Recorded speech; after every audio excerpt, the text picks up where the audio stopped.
Hello YouTube. So I just wanted to go through a little bit of information I've found out when I put my Ecobee 4 in my house. I'm in Australia, so first of all I had to buy this from eBay because I couldn't find anywhere in the country to buy it. It came from the US. And there were a few things that I wasn't sure about if they would work or not, but it's working, so that's all good. Initially, that's the thermostat we had, which we'll hook onto this plate that was on the wall, and as you can see there were only two wires connected, R and W. And I worked out basically the way this works is the old thermostat, and I guess the new one too, to actually turn the heater on would just bridge those two contacts together, the heater would turn on, and then when this got to the right temperature would disconnect the contact between the two wires and the heater would turn off.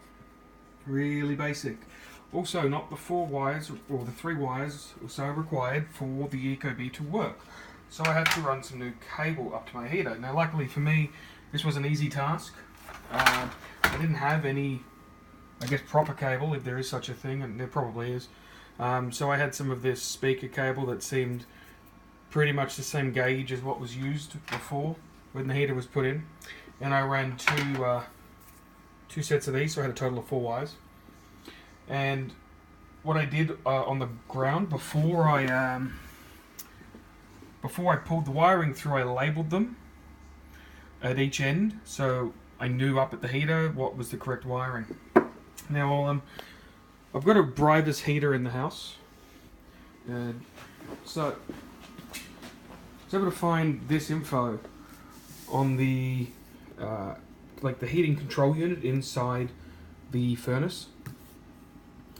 So initially there was a wire on the R and the W. So if you bridge those two, it would turn on the heater.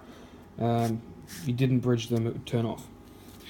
So what I worked out was the R's the ground, the T is the like the active 24 volt AC active. W means run heat mode, which is turn on the gas valve and start the fan up.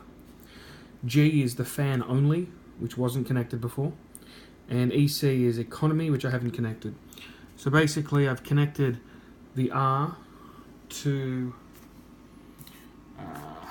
we should get the instructions to show you.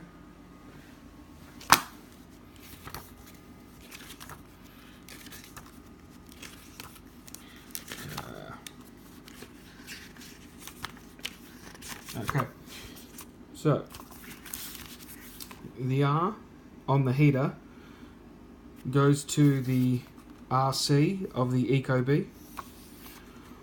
The T of on the heater, which is the active 24 volt line, goes to the C on the Ecobee. W, which is really all I needed. I really only needed 3 wires. So W connects to W1 on the Ecobee. Now that means that with just those 3 wires, there's power for the Ecobee, and the Ecobee can turn on the heat mode or turn heat mode off, and heat mode automatically turns on the fan. Now as a bonus, because I connected G to G. So I only have 4 wires. I don't have this yellow one. I have RC, G, C, and W1. So G is fan only. And the idea with that is I can turn the fan on without the gas furnace. So it's just pushing air around the house. So in summer, I can put on the split system unit and hopefully then just the fan on this, and it will suck through the like the heater return. It will suck the cool air in from the AC and then push it up the house, because what I've got here is the return vent, and in this room here there's a split system. So if I open the door in summer, I'm hoping that if I open the door in that room and close the 2 hall doors here, I'm hoping that that will suck the cold air and push it throughout the house. So the next step after getting this was to pair it. This one has Alexa built in.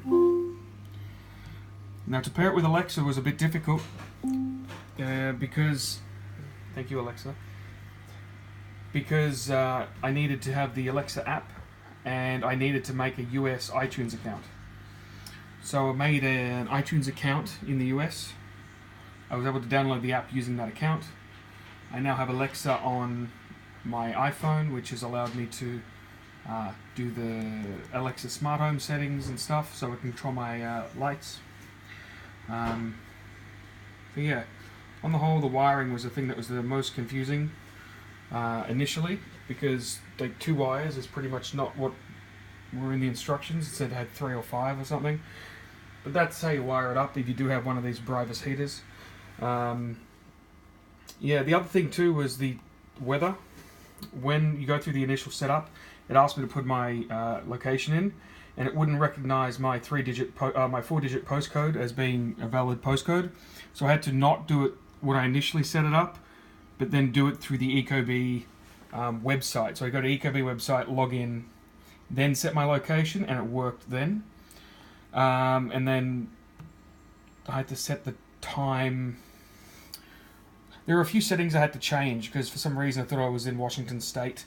But after configuring things online, the main stuff was having to have a US iTunes account to get the Alexa app, to get the Alexa stuff to work, and the wiring.